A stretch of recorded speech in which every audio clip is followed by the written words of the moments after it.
আসসালামু আলাইকুম। আমি চট্টগ্রাম কমিটির সহসভাপতি শারমিন আক্তার বলছি। আশা করছি সবাই ভালো আছেন। আলহামদুলিল্লাহ, ঝড় বৃষ্টি উপেক্ষা করে আজকেই সফল কর্মসূচি সমাপ্ত হয়েছে। সম্মানিত সংগ্রামী ভাই বোনেরা, আসসালামু আলাইকুম। আলহামদুলিল্লাহ, আজ তীব্র ঝড় বৃষ্টির প্রতিকূল আবহাওয়ার মধ্যেও আমাদের আন্দোলনের ঘোষিত কর্মসূচি সফলভাবে শেষ করেছি। আজকের আন্দোলনের মাধ্যমে চট্টগ্রাম কমিটির অনেক গুরুত্বপূর্ণ আপডেট অগ্রগতি অর্জন করেছে। মাঠের চিত্র, ব্যাংকগুলোর অবস্থান, পরবর্তী করণীয় নিয়ে সুস্পষ্ট দিক নির্দেশনা উঠে এসেছে।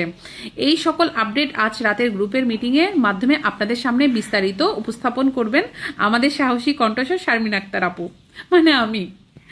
চট্টগ্রাম কমিটি থেমে নেয়, আরও জোরালো কার্যকর কর্মসূচি নিয়ে আমরা আসছি খুব শীঘ্রই। তাই চোখ রাখুন গ্রুপে, সাথে থাকুন আমাদের সাথে।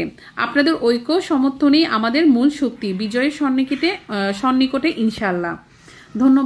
ধন্যবাদের চিটাং কমিটি। এখন এই জিনিসটা আমাদেরকে অ্যানাউন্সমেন্ট করেছে আমাদের চট্টগ্রাম কমিটির আমাদের সেক্রেটারি সাহেব আজম ভাই।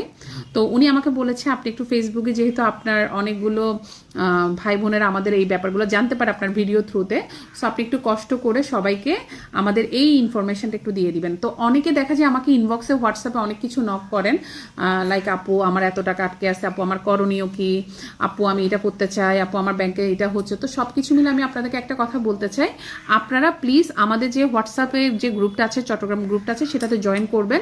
কিভাবে জয়েন করবেন? এই পোস্টে একটা লিঙ্ক থাকবে, সেই লিঙ্কে আপনারা যাবেন, রিকোয়েস্ট পাঠাবেন, জয়েন করবেন। এছাড়া আপনারা আজম ভাইকে ডিরেক্ট ফোন করে আপনারা জয়েন করতে পারেন। আমার কথা হলো, আসলে আমার পক্ষে তো ইনবক্সে সবাইকে রিপ্লাই দেওয়া সম্ভব না, যেহেতু আমার ছোটোখাটো একটা পেজ আছে, আমার ওই পেজের কাজগুলোও করতে হয়। তো আমাকে সবাই ক্ষমা সুন্দর দৃষ্টিতে দেখবেন। আপনারা চেষ্টা করবেন আপনাদের প্রবলেমগুলো একটা ছোট ব্লগ করে একটা কাগজের মধ্যে লিখে সবকিছু, ব্রাঞ্চের নাম সবকিছু ডিটেলসে লিখে আমাদেরকে পাঠাবেন। আমরা চেষ্টা করব আমাদের জায়গা থেকে আপনাদের ব্রাঞ্চ ম্যানেজারদের সাথে কথা বলার জন্য, অ্যান্ড ইনশাল্লাহ আপনাদের প্রবলেম সলভে আমরা ইন্ডিভিজুয়ালি সবাইকেই সুযোগ দিচ্ছি। বাট এটা সবার জন্য না, যারা যারা আমাদের কমিটিতে অ্যাক্টিভ থাকবেন, আমাদের রেগুলার যে ফোন কলগুলো থাকে, জুম মিটিংয়ে থাকে, সেগুলোতে অ্যাক্টিভ থাকবেন। আপনারা আমাদেরকে, আমাদের আন্দোলন যেন বেগবান থেকে সেই ক্ষেত্রে সহযোগিতা করবেন, তাদের জন্য আমাদের এই স্পেশাল আমরা চেষ্টা করব আমাদের পক্ষ থেকে যেন বেস্ট সার্ভিসটা দিতে পারি। আর ইনশাল্লাহ ভালো কিছু হতে যাচ্ছে আমাদের সাথে। ভালো থাকবেন, দোয়া রাখবেন। আসসালাম।